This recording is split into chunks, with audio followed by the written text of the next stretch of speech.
Vous écoutez Radio Taïwan International. Si vous nous rejoignez, veuillez suivre avec nous l'émission Au micro de RTI.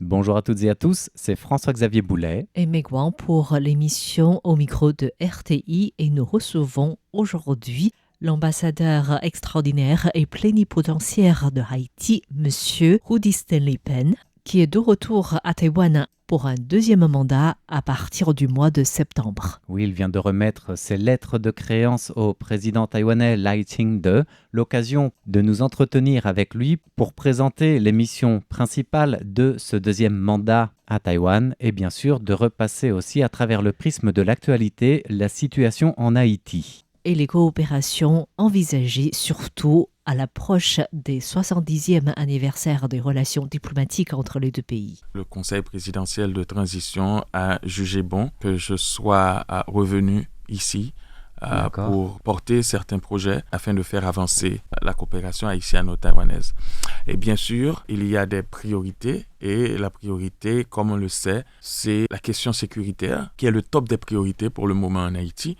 Parce que c'est ce qui nuit à la tranquillité de la population, c'est ce qui détruit notre économie, c'est ce qui fait fuir notre population et c'est ce qui en fait dérange même l'avenir collectif haïtien parce que le banditisme bat son plein et malgré les efforts de notre force de police, mais cela n'empêche que ces bandits, on ne sait par quels moyens, mais ils parviennent toujours à avoir plus d'armes. Et c'est comme s'ils avaient une sorte de carburant pour alimenter leur sens de fureur, cette haine qu'ils ont vis-à-vis de la population. Maintenant, du côté du gouvernement, la priorité, c'est justement d'avoir le soutien de partenaires internationaux, tels que les Nations Unies, ces organisations internationales et régionales, qui sont partenaires d'Haïti, auxquels Haïti est partie prenante, et également des pays avec lesquels on a l'habitude de développer des coopérations dans de nombreux champs, notamment en ce qui a trait à la sécurité, dont les États-Unis est un partenaire important.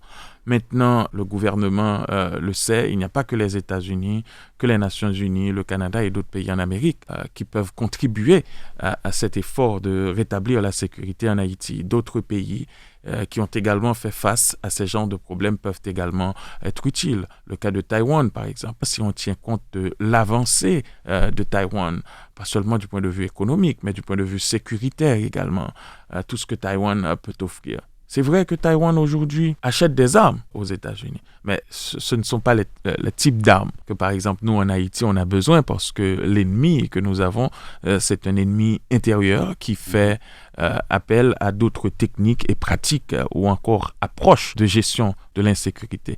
Maintenant, je pense que Taïwan peut être d'un bon atout et nous travaillons avec le gouvernement taïwanais, le ministère des Affaires étrangères pour renforcer le soutien en matière de sécurité. Mais c'est un petit peu difficile d'en parler, vous voyez, de qu'est-ce que c'est concrètement, d'identifier les types de supports, etc. et comment ils procèdent, parce qu'il y a des enjeux qui sont liés à cela. Mais Taïwan, jusque-là, depuis déjà quelques années, a toujours essayé d'assister en matière de sécurité.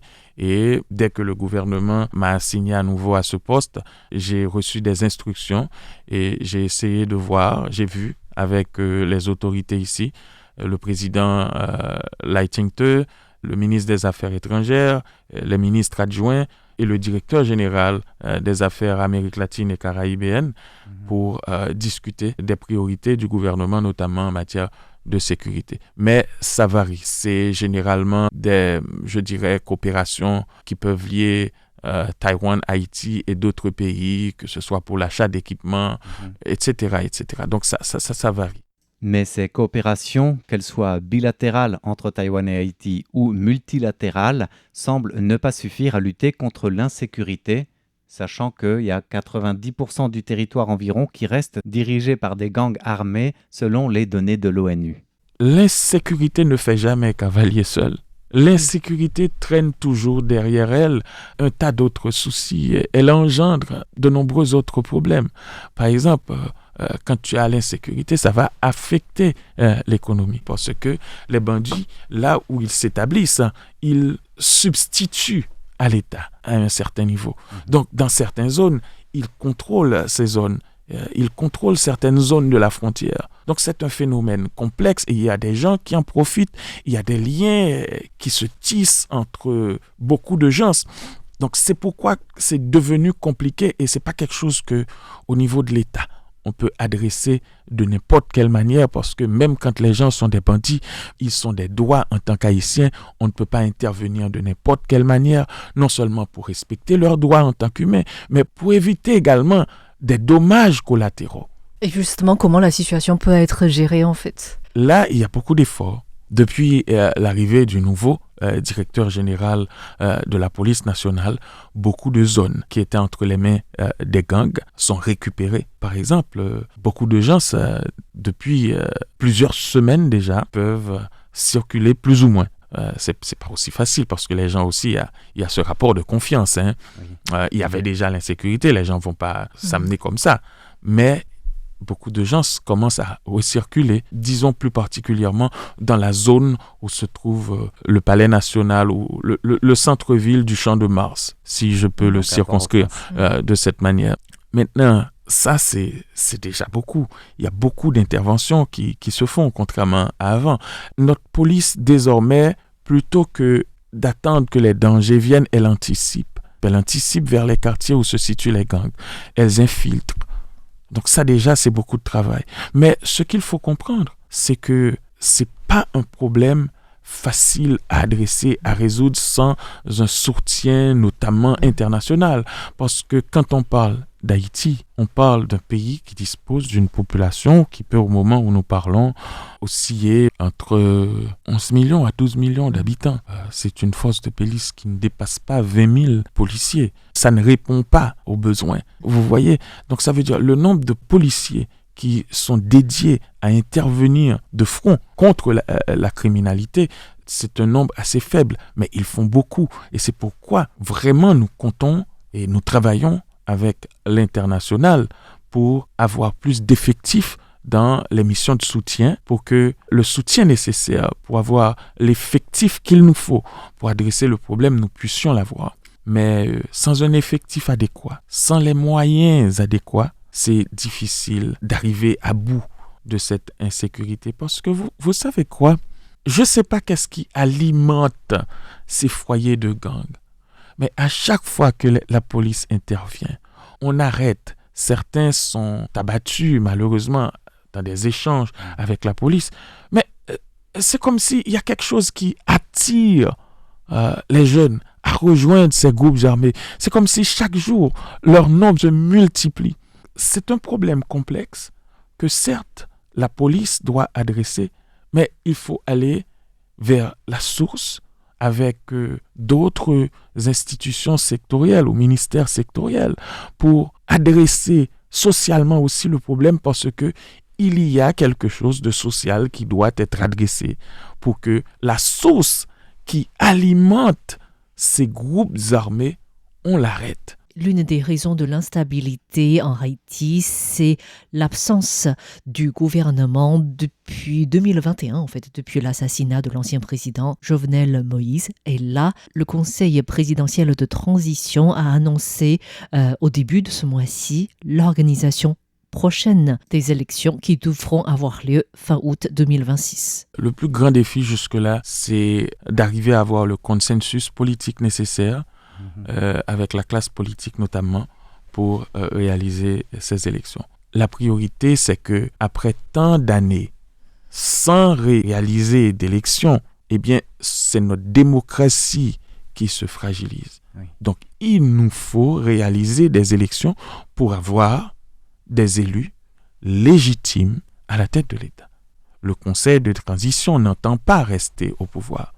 Le Conseil de transition l'a clairement dit. Il nous faut organiser des élections pour avoir des élus légitimes. Et les préconditions pour organiser ces élections en août 2026, c'est la sécurité. Et comment... La sécurité, c'est important parce qu'on ne saura éradiquer l'insécurité. Il y aura toujours des soucis. Donc, c'est au fur et à mesure qu'on va résoudre le problème. Donc, on ne peut pas dire qu'il faut qu'on résolve ce problème pour réaliser des élections. Donc, ça va prendre 5 ans encore, 2 ans encore. Tandis que c'est surtout la zone métropolitaine de Port-au-Prince et d'autres zones du pays, comme le plateau central ou l'Artibonite, qui sont affectées par l'insécurité.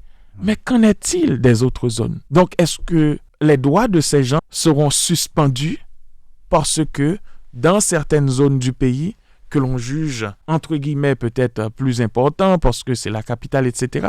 Donc, il ne faut pas qu'on organise d'élections. Oui, il faut qu'on organise d'élections parce que il faut des élus au Parlement pour représenter ces zones reculées. Que d'après ce qu'on a lu, c'est qu'il faut une certaine sécurité pour que les élections se déroulent. Donc, selon vous, ces élections peuvent avoir lieu, quoi qu'il en soit. Il y a beaucoup de pays à travers le monde où l'on organise des élections pendant qu'il y a de l'insécurité ou des cas de banditisme à haut niveau. Il faut organiser des élections dans de bonnes conditions, mais quelles sont les bonnes conditions? Les bonnes conditions, c'est là où l'on va réaliser les élections, c'est assurer la sécurité. Mais le plus important, c'est de mettre en place les conditions pour que ces élections soient réalisées de manière intègre, que ces élections respectent les critères et les principes d'intégrité électorale. Ouais, ça veut dire quoi? Ça veut dire que l'on respecte le vote des citoyens, que le vote de chaque personne soit égal. Il n'y a pas un vote qui vaut plus qu'un autre. Donc, c'est ça le principe. C'est qu'on réunisse les conditions pour que les gens qui n'ont pas encore de carte d'identité leur permettant de voter puissent réaliser leur carte. Les gens qui se sont déplacés à cause de l'insécurité pour aller habiter dans d'autres endroits du pays, ils peuvent se relocaliser sur la liste électorale. C'est toutes ces conditions qu'il faut organiser. Et en même temps, on peut également dématérialiser le lieu de vote. Aujourd'hui, on parle de vote électronique. Maintenant, quels autres critères on peut utiliser pour dématérialiser l'allocation du vote? Est-ce que les gens peuvent voter à travers leur téléphone? Quel autre moyen, quel autre mécanisme on peut développer pour encourager la participation? Est-ce qu'on va accepter que les gens se déplacent pour aller voter dans d'autres communes parce qu'il y a une commune qui a un problème? C'est ce qu'on a fait par exemple vers 2005, dans les élections de 2005, pendant la période de transition qui a suivi le départ d'Aristide. Par exemple, la commune de Cité-Soleil, il y avait beaucoup de violence. Mais on a fait déplacer les gens de Cité-Soleil pour aller un peu plus proche de Delma pour voter. Donc, ça veut dire que, pour moi, l'important, et je pense que c'est le point de vue du gouvernement également, l'important, c'est pas le problème. L'heure est à la solution. L'heure est aux solutions. Donc, il faut chercher des solutions et non se concentrer sur les problèmes. Si l'organisation d'élections pour le mois d'août 2026 semble un grand défi pour Haïti, c'est surtout aussi au service de la société et des différentes régions du pays que ces défis doivent être relevés, comme le souligne l'ambassadeur Rudy Stanley Penn, pour redonner la voix aussi au peuple haïtien qui a également d'autres besoins. Il y a d'autres volets également qui sont prioritaires parce qu'avec la crise qu'a provoqué l'insécurité, qui a fait fuir des millions, des centaines de milliers de personnes vers des régions qui n'étaient pas prêtes à recevoir cette population, cette horde de population. Si l'on prend par exemple la ville du Cap-Haïtien, qui est la deuxième ville du pays, qui est passée de 300 000 à près de 2 millions de personnes. Donc c'est une ville asphyxiée, c'est une ville qui n'était pas prête à gérer toute cette population. Maintenant, d'autres problèmes vont venir avec. C'est pourquoi c'est important d'avoir aussi de l'assistance humanitaire de certains pays qui peuvent nous aider dans la construction d'infrastructures hospitalières, dans la construction de certaines infrastructures publiques pour mieux accueillir. Parce que il faut comprendre que là maintenant, l'État haïtien investit considérablement dans le renforcement de la sécurité. Si l'on prend par exemple le budget alloué à notre force de police, à notre force militaire, donc c'est incomparable par rapport à ce que ça a été avant. mais ce n'est pas suffisant. Donc ça veut dire également que certains secteurs sont moins considérés. S'il y a plus d'argent qui va vers l'insécurité, ça veut dire que d'autres secteurs vont souffrir au niveau du budget. Donc ça veut dire que c'est là qu'il est important que certains partenaires, comme le font d'autres pays, qui soutiennent en termes d'assistance humanitaire, ça également c'est bienvenu. D'autant qu'on sait également, il n'y a pas que ça. Il y a la vulnérabilité environnementale d'Haïti. Chaque année, ça fait des dégâts considérables. Maintenant, il faut des soutiens et là, je travaille avec le gouvernement taïwanais, le ministère des Affaires étrangères notamment, pour développer ce type de coopération en matière de résilience humanitaire, avoir un personnel mieux adapté, plus approprié aux interventions de secours. Vous voyez, donc ce sont là des priorités qui peuvent échelonner, je peux dire, sur le court terme, sur le moyen terme et bien entendu sur le plan économique, technologique, qui sont des types de coopération plus durables et structurelles que l'on peut voir sur le moyen et le long terme. On peut citer également que lors des différentes visites effectuées par les ministres de Haïti à Taïwan, que ce soit de la santé, de l'éducation et des affaires étrangères, lors de leur rencontre avec le président de la République Lai Ching-te, l'un des sujets évoqués était le renforcement des coopérations en matière de médecine. Et tout récemment, on a eu également ici le ministre de la Santé d'Haïti qui était venu participer à un forum et il a rencontré son homologue et également le ministre des Affaires étrangères pour discuter de coopération médicale. Il y a une priorité à ce niveau pour le gouvernement haïtien, c'est l'établissement en Haïti d'un centre oncologique.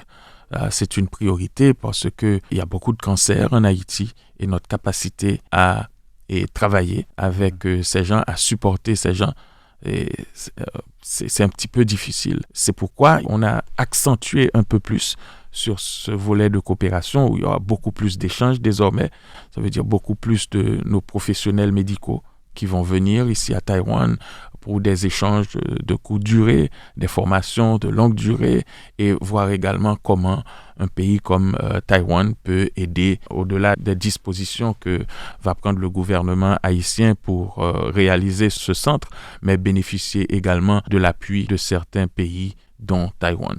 Donc, on en a parlé avec le ministre des Affaires étrangères et c'est quelque chose qu'ils étudient, mais pour nous, c'est une priorité. Par ailleurs, en évoquant les différentes coopérations concrètes ou techniques entre les deux pays, le représentant haïtien à Taipei a aussi tenu à souligner certains accomplissements pour rendre plus visible et renforcer aussi la coopération au niveau commercial ou encore dans la formation des étudiants. Je peux vous concéder que, à travers des démarches que j'ai entreprises depuis mon premier mandat, il y aura encore beaucoup plus de possibilités de coopération commerciale entre Haïti et Taïwan parce qu'on m'a informé la bonne nouvelle, quelque chose que j'ai défendu pendant des années ici, depuis mon premier mandat, que ce qu'on appelle le Central American Trade Office soit élargi à plus de pays, que ce soit en Amérique latine ou de la Caraïbe, puissent rejoindre et bénéficier des opportunités qu'offre cette organisation. Eh bien, à partir de mars prochain, CATO sera élargi. Donc, plus de pays feront partie désormais de CATO, dont Haïti. Mais il y a bien plus que ça. En matière de bourses d'études, il y aura plus de bourses. Il y a une chose que j'ai défendue avec le ministère des Affaires étrangères et on s'est entendu là-dessus, c'est qu'en Haïti, on a besoin de bourses dédiées. Ce que j'appelle des bourses d'études dédiées, ce sont des jeunes qui se déplacent et qui viennent faire des études dans des domaines bien précis parce qu'il y a un besoin bien précis en Haïti pour ça.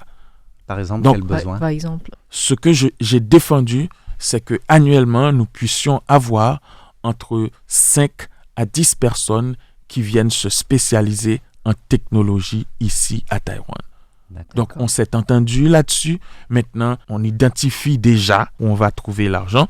Maintenant, la prochaine étape, c'est vraiment d'officialiser cela et d'avoir la première cohorte. Il ne faut pas seulement réaliser le projet, mais il faut les préalables. Et ça fait partie des préalables, justement. Merci beaucoup, Monsieur l'ambassadeur. Monsieur l'ambassadeur. Je vous en prie.